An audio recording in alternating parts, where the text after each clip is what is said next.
लोग रहते थे जिनके आइडियाज और सोचने के तरीके अलग अलग थे, जैसे कि लिबरल्स, रेडिकल्स और कंजर्वेटिव्स। पहले हम बात करते हैं लिबरल्स की। तो लिबरल्स वो लोग थे जो समाज में बदलाव लाना चाहते थे। वो चाहते थे कि सोसाइटी में हर एक धर्म के लोग मिलजुल कर रहे, उनके ऊपर किसी भी प्रकार का कोई भी रिस्ट्रिक्शन ना हो। वो नहीं चाहते थे कि कोई भी राजा या डायनेस्टिक रूलर उनके ऊपर राज करे। वो चाहते थे गवर्नमेंट ऐसी हो जिसे लोगों के द्वारा चुना गया हो और गवर्नमेंट वो काम करे जिसमें लोगों का भला हो। पर एक चीज थी जो लिबरल्स नहीं चाहते थे। वो नहीं चाहते थे कि हर कोई वोट डाले। वो चाहते थे केवल मैन वोट डाले और ऐसे मैन वोट डाले जिनके पास प्रॉपर्टी हो। इसके अलावा किसी को भी वोट डालने का अधिकार ना हो। इनफैक्ट वुमेन्स को भी वोट डालने का अधिकार ना हो। सेकेंड है रेडिकल्स। रेडिकल वो लोग थे जो ये चाहते थे कि कंट्री के अंदर गवर्नमेंट वो लोग बनाए जिनके पास मेजोरिटी ऑफ पॉपुलेशन हो। वो नहीं चाहते थे कि कुछ ही लोगों के पास प्रिविलेजेस हो, मतलब विशेष अधिकार हो। अगर प्रिविलेजेस हो तो सबके लिए समान हो, लेकिन सारी की सारी संपत्ति किसी एक के पास ना हो। लास्ट है कंजर्वेटिव्स। तो कंजर्वेटिव वो लोग थे जो सोसाइटी में बदलाव तो चाह रहे थे, लेकिन धीरे धीरे से, मतलब चेंजेस तो ये भी चाह रहे थे, मगर ये चाह रहे थे कि चेंजेस आए तो धीरे धीरे से आए, एकदम से कोई चेंज ना आए।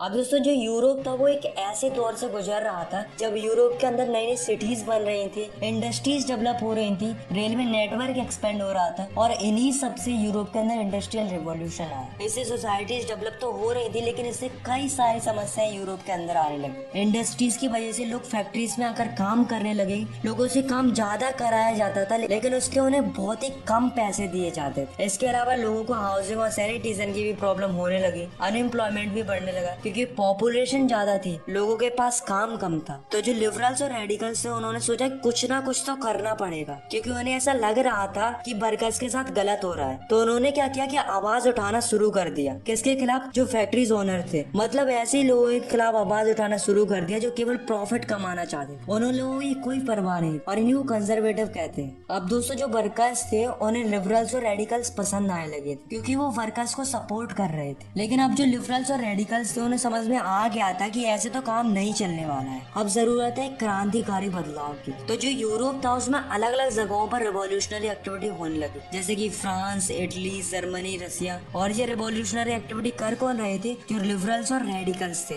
इनका एक ही उद्देश्य था कि यूरोप के अंदर से मोनार्ची सिस्टम को खत्म कर दिया जाए, क्योंकि वे नहीं चाहते थे किसी के पास पूरी पावर हो। अब जो यूरोप था उसके अंदर 19वीं सेंचुरी के मिड में जो सोशलिज्म का आइडिया था वो धीरे धीरे फैलने लगा। लोग सोशलिज्म की तरफ अट्रैक्ट होने लगे, क्योंकि सोशलिज्म ही एक ऐसा तरीका था जिससे सोसाइटी को अच्छे से चलाया जा सकता था। क्योंकि सोशलिज्म का अर्थ होता है समाजवाद, यानी कि एक ऐसी विचारधारा जिसमें समाज के अंदर हर एक नागरिक के बीच में इक्वालिटी हो, और जो प्रॉपर्टी है वो लोगों के बीच में इक्वली डिस्ट्रीब्यूट हो, और ना ही कोई इंडिविजुअल पर्सन पूरी प्रॉपर्टी को होल्ड कर सकता था। तो ये जो सोशलिज्म का आइडिया था वो लोगों को बहुत पसंद आने लगा, क्योंकि लोगों को लगने लगा था कि सोशलिज्म आएगा तो लोग सोसाइटी के अंदर अच्छे से रह पाएंगे। तो जो लोग सोशलिज्म के आइडिया को फॉलो करते थे उन्हें सोशलिस्ट कहते थे। मतलब सोशलिस्ट वो लोग थे जो सोशलिज्म की राह पर चलते थे। अब जो सोशलिस्ट थे वे प्राइवेट प्रॉपर्टी के बिल्कुल खिलाफ थे। उनका मानना ये था कि सारी की सारी परेशानी की जड़ केवल प्राइवेट प्रॉपर्टी से है। ऐसा उनको इसलिए लगता था क्योंकि जो प्राइवेट प्रॉपर्टी वाले लोग होते हैं उनका केवल एक ही मकसद होता है, जो कि प्रॉफिट कमाना। वे उन वर्कर्स के बारे में बिल्कुल नहीं सोचते जिनकी वजह से वे प्रॉफिट कमा पा रहे हैं। अब दोस्तों यहाँ तक अपन ने देखा जो सोशलिज्म था वो धीरे धीरे पूरे यूरोप में फैल रहा था। अब दोस्तों फैल तो रहा था,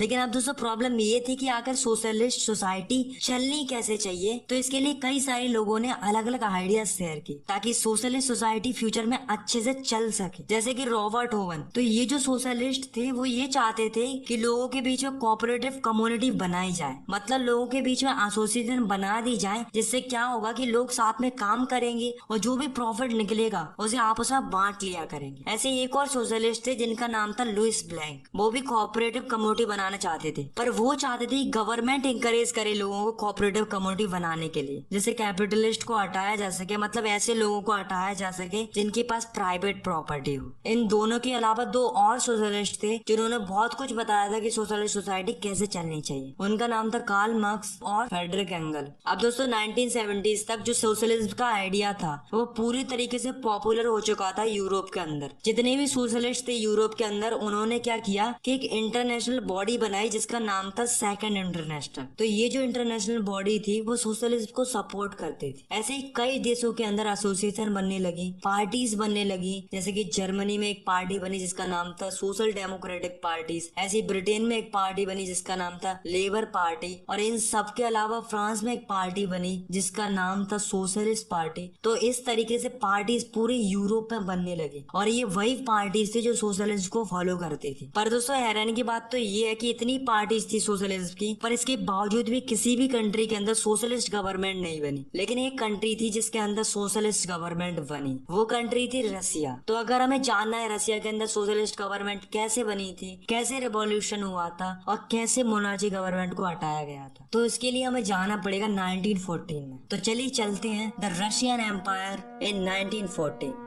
अब दोस्तों आप इस मैप को देखो, यहाँ पर जो हाईलाइटेड पोर्शन है वो है रशियन एम्पायर। मतलब देख रहे हो कितना बड़ा साम्राज्य था, और इतने बड़े साम्राज्य पर राज करता था एक राजा जिसका नाम था जार निकोलस सेकंड। अब दोस्तों जो रशियन एम्पायर था उसमें अलग अलग धर्म के लोग रहते थे, जैसे कि प्रोटेस्टेंट्स, मुस्लिम्स, बुद्धिस्ट, कैथोलिक्स, पर सबसे ज्यादा लोग एक ही धर्म को मानते थे, वो था रशियन ऑर्थोडॉक्स क्रिश्चियनिटी। रशिया में सबसे ज्यादा लोग एग्रीकल्चर पर डिपेंडेंट थे। करीब 85% पॉपुलेशन एग्रीकल्चर सेक्टर में काम करती थी। रसिया के अंदर इंडस्ट्रीज बहुत कम थी, ज्यादातर इंडस्ट्री दो ही जगहों पर थी। पहली जगह थी पीटर्सबर्ग और दूसरी जगह थी मॉस्को। मतलब इतने बड़े रशियन एम्पायर में केवल दो ही जगह थी जहाँ पर इंडस्ट्रियल वर्क होता था। धीरे धीरे समय निकलता गया और 1890s में रसिया के अंदर रेलवे नेटवर्क एक्सपेंड हुआ, कई सारी नई नई इंडस्ट्रीज बनने लगी, प्रोडक्शन बढ़ने लगा, कई सारे वर्कर्स फैक्ट्रीज में आकर काम करने लगे। 1914 में फैक्ट्रीज के अंदर 31% फीमेल काम करते थे, पर उनको जो पैसे मिलते थे वो मेल के कंपैरिजन में काफी कम मिलते थे। पर जो वर्कर्स थे रसिया के वो दूसरों से काफी अलग थे। सारे के सारे वर्कर्स एक दूसरे को सपोर्ट करते थे। अगर किसी भी वर्कर्स को परेशानी होती थी तो सब मिलकर स्ट्राइक करते थे या फिर अपना काम बंद कर देते थे। तो दोस्तों यहाँ पर हमने देखा कि रशियन सोसाइटी सिटीज के अंदर कैसी थी। अब अपन बात करते हैं कि Russian society in rural area, मतलब गाँव की सोसाइटी कैसी थी। तो रसिया के अंदर जितने भी कंट्री साइड है, रूरल एरिया थे, वहाँ पर ज्यादातर लोग खेती करते थे, मतलब किसान थे। लेकिन इनके पास काफी कम जमीन होती थी और कईयों के पास तो जमीन होती ही नहीं थी, क्योंकि ज्यादातर जमीन तो नोबिलिटी और चर्च ने होल्ड करके रखी थी। इसलिए किसानों को मजबूरी बस इनके खेतों में जाकर काम करना पड़ता था। किसानों को सबसे ज्यादा नफरत नोबिलिटी से थी, क्योंकि किसानों का मानना ये था कि जो जमीन नोबिलिटी ने होल्ड करके रखी है उसके असली हकदार किसान है। अब दोस्तों जो रसिया के किसान थे वो बाकी यूरोपियन किसानों से अलग थे। अब अलग क्यों थे? क्योंकि ये जो भी फसल उगाते थे उसे मिलजुल कर उगाते थे। पहले फसलों को इकट्ठा कर लेते थे, बाद में जो भी प्रोडक्शन निकलता था उसे आपस में जरूरतों के हिसाब से बांट लेते थे। अब दोस्तों जो रसिया था उसमें क्या होता था कि 1914 से पहले जितनी भी पॉलिटिकल पार्टी थी रसिया के अंदर उनको इलीगल माना जाता था, मतलब वहाँ पर पार्टी बनाने का कोई अधिकार ही नहीं था। लेकिन उसके बावजूद भी 1898 में एक इलीगल पार्टी बनाई गई जिसका नाम था Russian social democratic workers party. नाम से ही पता चल रहा है कि ये वर्कर्स के लिए बनाई गई थी। इनका काम जनरली अर्बन एरिया में था, मतलब ये शहरों में ज्यादा एक्टिव रहती थी। ठीक 2 साल बाद एक और पार्टी बनाई गई जिसका नाम था सोशलिस्ट रेवोल्यूशनरी पार्टी। ये जो पार्टी थी वो किसानों के द्वारा बनाई गई थी। लेकिन किसानों को पार्टी की क्या जरूरत थी क्योंकि एक तो उन्हें अपनी जमीन वापस चाहिए थी जो नोबिलिटी ने होल्ड करके रखी थी। दूसरा रीजन ये था कि इनको रसिया में नेचुरल सोशलिस्ट कहते थे, मतलब लोगों को लगता था कि किसानों में पहले से ही सोशलिज्म की खूबी है, इसलिए किसानों को लगा कि हमें पार्टी बना लेनी चाहिए। तो दोस्तों ये दो पार्टी थी जो कि रसिया के अंदर बनी थी। पहली वो थी जो वर्कर्स के लिए बनी थी,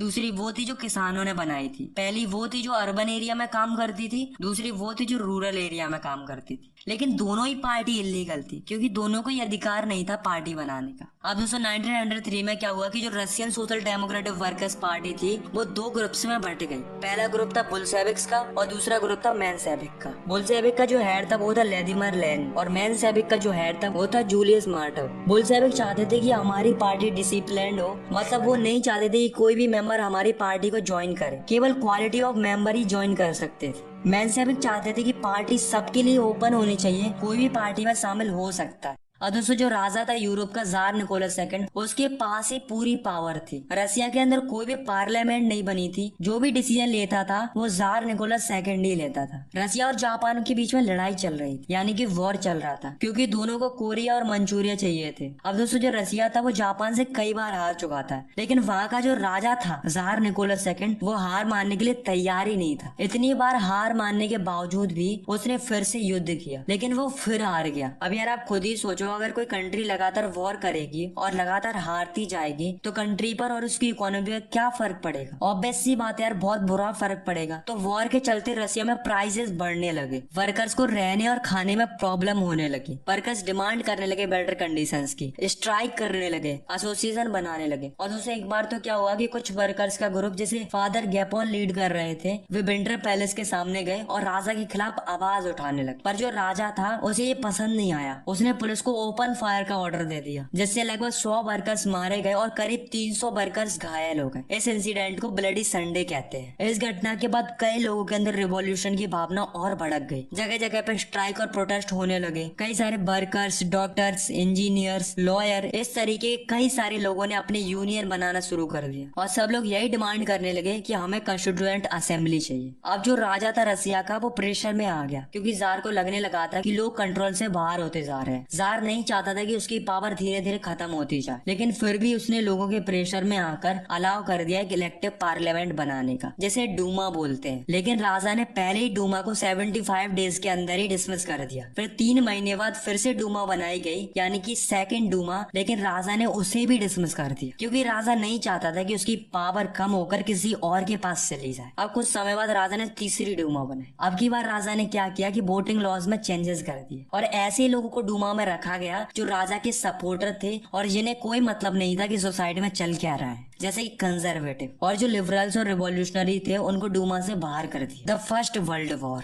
1914 में यूरोप के अंदर कई देशों के बीच में लड़ाई शुरू हो गई। एक तरफ थे जर्मनी, टर्की, ऑस्ट्रिया और दूसरी तरफ थे फ्रांस, ब्रिटेन और रसिया। चूंकि इन देशों की कॉलोनी पूरे वर्ल्ड में थी, इसलिए इसको वर्ल्ड वॉर कहा गया। पहले तो रसिया के लोगों ने जार को बहुत सपोर्ट किया, इतना सपोर्ट किया कि लोगों ने सेंट पीटरबर्ग का नाम बदलकर पेट्रोग्रेड कर दिया। क्यों कर दिया? क्योंकि वो एक जर्मन नेम था और जर्मनी से वॉर चल रहा था और जर्मनी से लोगों को उतनी नफरत थी। लेकिन जैसे जैसे समय निकलता गया, वॉर बढ़ता गया, लोगों का राजा पर से भरोसा उठने लगा और जनता ने धीरे धीरे करके राजा को सपोर्ट करना बंद कर दिया। अब सपोर्ट करना क्यों बंद कर दिया था? इसके 3 कारण थे। पहला कारण यह था कि एक तो राजा ने डूमा की पॉलिटिकल पार्टीज के साथ कंसल्ट करना बंद कर दिया था, जिससे जो कंजर्वेटिव लोग थे वो भी राजा के खिलाफ हो गए। दूसरा रीजन ये था कि जो ये आप पिक्चर देख रहे हो वो है रासपुतिन। ये जो था वो राजा का एडवाइजर था, मतलब राजा को एडवाइस देने का काम करता था। लेकिन रसिया के लोग रासपुतिन को पसंद नहीं करते थे। क्यों पसंद नहीं करते थे? क्योंकि लोगों को लगता था कि रासपुतिन एक पुअर एडवाइजर है, लेकिन जो राजा था वो केवल रासपुतिन की बात सुनता था। थर्ड रीजन ये था कि जो रानी थी रसिया की, वो जर्मनी की रहने वाली थी। तो लोगों के दिमाग में ये चल रहा था कि अगर रानी जर्मनी की है तो राजा जर्मनी से कैसे लड़ सकता है। तो ये कुछ कारण थे जिनकी वजह से जनता ने राजा को सपोर्ट करना कम कर दिया था। 1914 से 1916 तक जो रशियन आर्मी थी वो बहुत ही बुरी तरीके से हार चुकी थी जर्मन और ऑस्ट्रियन आर्मी से। 1917 तक आते आते लगभग 7 मिलियन लोग मारे गए थे इस वॉर की वजह से और 3 मिलियन लोगों के पास रहने के लिए घर नहीं बचे थे। क्रॉप डिस्ट्रॉय हो गई थी, बिल्डिंग डिस्ट्रॉय हो गई थी, रेलवे लाइन टूट गई थी और इस वॉर का काफी बुरा असर इंडस्ट्रीज पर भी पड़ा, क्योंकि ज्यादातर वर्कर्स को वॉर में लड़ाई करने के लिए बुला लिया था, जिसकी वजह से गुड्स की सप्लाई रुक गई थी और कई सारी फैक्ट्रीज बंद हो गई। और इन सब के अलावा लोगों के बीच में फूड्स की भी कमी होने लगी थी, क्योंकि ज्यादातर फूड आर्मी के लिए चला जाता था। मतलब वर्ल्ड वॉर फर्स्ट के कारण लोगों के ऊपर बहुत बुरा असर पड़ा था। अब दोस्तों जो रसिया की कैपिटल थी पेट्रोग्रेड, उसके बीच से नेवा नदी बहती थी। नेवा नदी की राइट की तरफ गरीब लोग रहते थे, जैसे कि वर्कर्स, और उनकी फैक्ट्रीज भी लोकेटेड थी।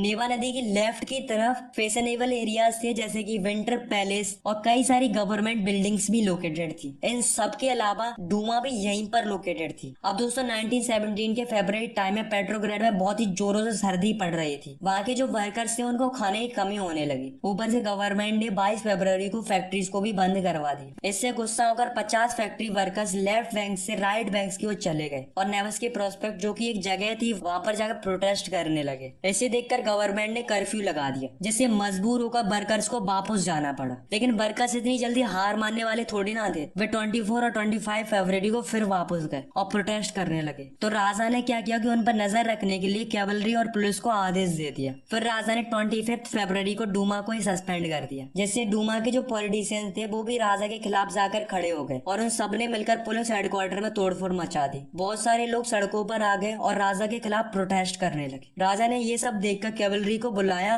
और फायर करने का ऑर्डर दे दिया, बट कैवलरी ने उन पर फायर करने से मना कर दिया। अब दोस्तों जो सोल्जर्स थे वो भी राजा से परेशान हो गए थे और जो वर्कर्स थे वो पहले से ही परेशान थे। फिर वर्कर्स और सोल्जर आपस में मिल गए और एक नई काउंसिल बनाई जिसका नाम पेट्रोग्रेड सोवियत रखा गया। अगले दिन राजा से मिलने कुछ मिलिट्री ऑफिसर्स आए। उन्होंने राजा को एडवाइस दी कि आप अपने पद से रिजाइन दे दो। तो राजा ने उनकी बात मान ली और फाइनली 2 मार्च 1917 को राजा ने रिजाइन दे दिया। अब दोस्तों जो पेट्रोग्रेड सोवियत थे उन्होंने डूमा के साथ मिलकर एक नई गवर्नमेंट बनाई जिसको प्रोविजनल गवर्नमेंट बोला गया। तो ये जो प्रोविजनल गवर्नमेंट थी वही अब कंट्री को रन कर रही थी। इसी बीच एंट्री होती है बुल्शेविक के लीडर व्लादिमीर लेनिन की। तो अब लेनिन क्या करता है कि गवर्नमेंट से 3 डिमांड करता है। अब भाई इतना बड़ा रिवॉल्यूशनरी था, एटलीस्ट डिमांड तो कर ही सकता था। तो लेनिन की फर्स्ट डिमांड थी कि वॉर को खत्म कर दिया जाए। सेकंड डिमांड थी जो जमीन है उसे किसानों को दे दी जाए और थर्ड डिमांड थी कि बैंक्स को नेशनलाइज कर दिया जाए। और इन्हीं 3 डिमांड्स को अप्रैल थीसिस भी बोला जाता है। उसने ये भी बोला था कि अब हमें बुल्शेविक पार्टी का नाम बदलकर कम्युनिस्ट पार्टी कर देना चाहिए। अब दोस्तों जो लेनिन था उसको लग रहा था कि आने वाले समय में वर्कर्स के लिए प्रोविजनल गवर्नमेंट प्रॉब्लम खड़ी करेगी। ऐसा उसको क्यों लग रहा था? क्योंकि प्रोविजनल गवर्नमेंट के अंदर ज्यादातर वो लीडर बने थे जो पहले से लैंडलॉर्ड थे, बिजनेसमैन थे और जो आर्मी ऑफिसर्स थे। और दोस्तों आपको तो पता ही है कि अमीर लोगों से वर्कर्स की कितनी लड़ाई चलती थी। तो धीरे धीरे वर्कर्स मूवमेंट फैलने लगा, फैक्ट्रीज कमेटी बनने लगी, ट्रेड यूनियन बढ़ने लगे, आर्मी में सोल्जर कमेटी बनने लगी। इन सब चीजों को देखकर प्रोविजनल गवर्नमेंट को लगा